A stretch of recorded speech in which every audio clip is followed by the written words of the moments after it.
Let's continue the streaming discussion now is related to the sports world. The NFL announcing its own service, NFL Plus. That's $5 a month for live local and primetime regular season and postseason games. Also news that YouTube may be entering the playing field for NFL Sunday Ticket. Josh Schafer is here with the impact of all of this on the king of cash, Apple.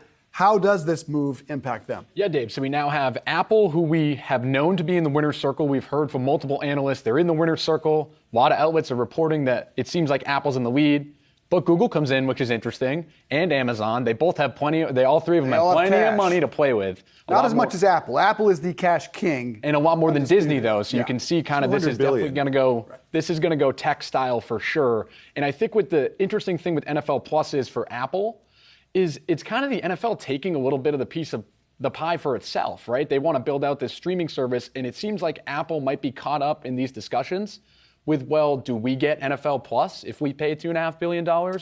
Do we eventually get Red Zone? Are they going to try and buy all of that? Because if they're paying $2.5 billion a year, they're going to want as much as they can get. They're going to want exclusivity, right? That's what I keep wondering about. If you're going to fork over that money for Sunday Ticket, you have to be the only one that gets it and not allow that other NFL version of it, right? Yeah, and that's why you're seeing so much money come into the space. I mean, it's a booming space right now.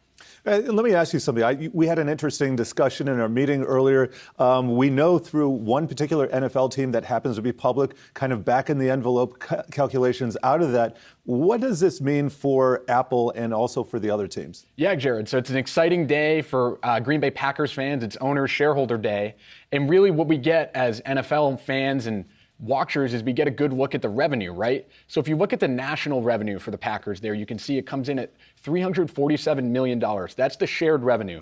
The Green Bay Packers get that. The Jacksonville Jaguars get that. The Detroit Lions get that. Everyone gets it. Look at that number next to it, the expenses, $500 million. But when you think about it, they're 70% of the way there with that $347 million without selling a ticket, without selling a beer, without having anyone go to a game.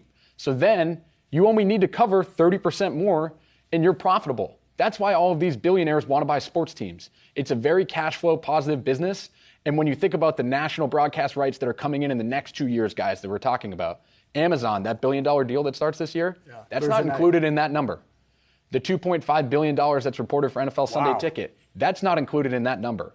NFL teams might soon be making $500 million before they play a snap. Before they even start the preseason. It's a business I want to own. Buffett should get into football. I think he's missing out here, guys. Bezos. Prediction. I'm taking Bezos before Buffett. Bezos gets in on that in the next couple of years. Josh Schafer, good stuff.